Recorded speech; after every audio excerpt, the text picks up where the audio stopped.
it's quite difficult to think about knowledge as not being linked to causation in this context, I think, because we experience everything so linearly in our sense of time. But when it comes to this debate over, whether we have agency or whether things are predetermined, and then you take the mainstream view, which I guess we can call compatibilism.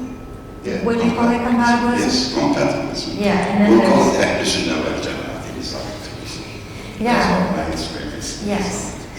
So I think what both of you can probably agree on is that no one has defined the exact mechanism by which compatibilism can be true.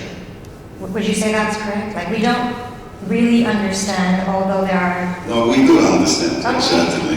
Yeah, please. There's actually, there is incompatibilism, as you know, in philosophy. There's compatibilism and there's libertarianism, which is absolute freedom. They give no room for, God intervening.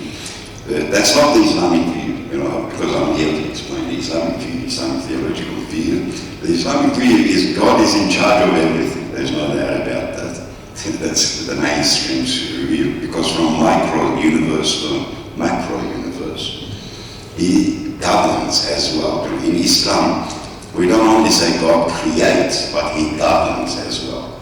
It's called rububiyyah. He governs everything, from, for example, electron and momentum around the nucleus of the atom to galaxies to the expanding of the universe. He governs everything. Even if a leaf falls from the tree, it's governed by God.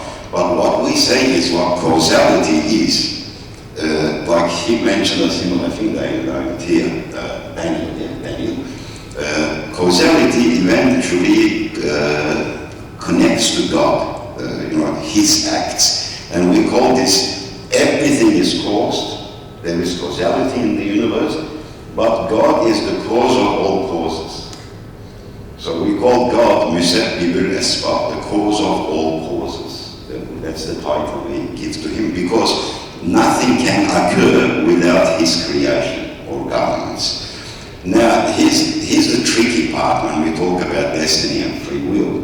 When it comes to human decisions or human actions, this is where it gets very tricky, because the Quran says, Wallahu khalaqakum wa ma ta'malun. He creates you and your actions. That's when it gets confusing. If He's creating our actions, then how could we have free will in a true sense? Yes, and foreknowledge as well, right? Because God is said to have foreknowledge of all things. So I guess if someone were to say to you, if God knows everything I'm going to do, how is it my choice when I do those things? Yes, that's when it gets tricky, but it's easier to solve, to be honest, because I've been working on this for such a long time.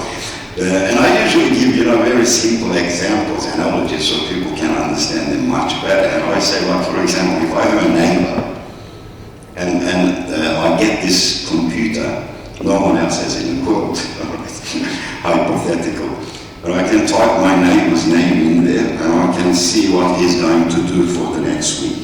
Future, I can see the future, right? And I look and I see my neighbor, that I say John, for example, the next day he's going to go and rob a bank, all right?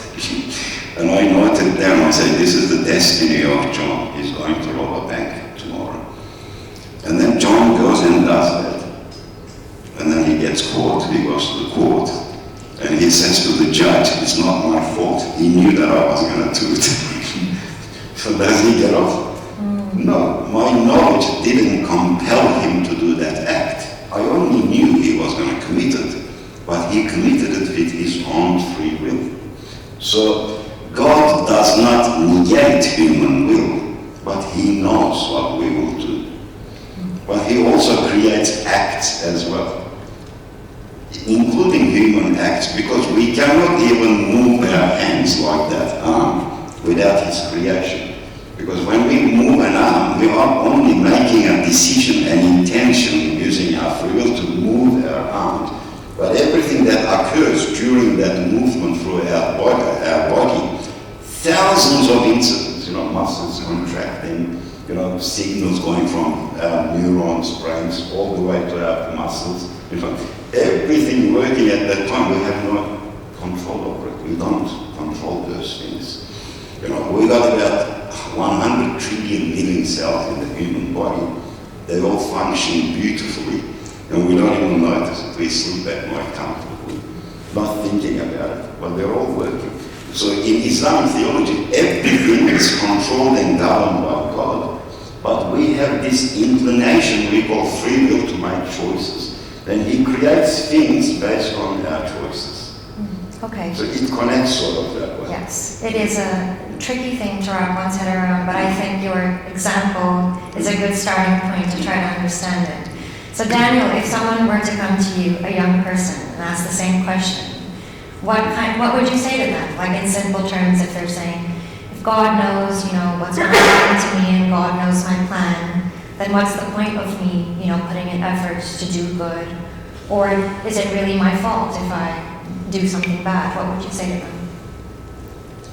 Well, of course, it depends on, from what I explained earlier, there's so much space for human agency there. Mm-hmm. So even though God has original plan, what happens in history is very much depends on what human being does with that freedom. Yeah.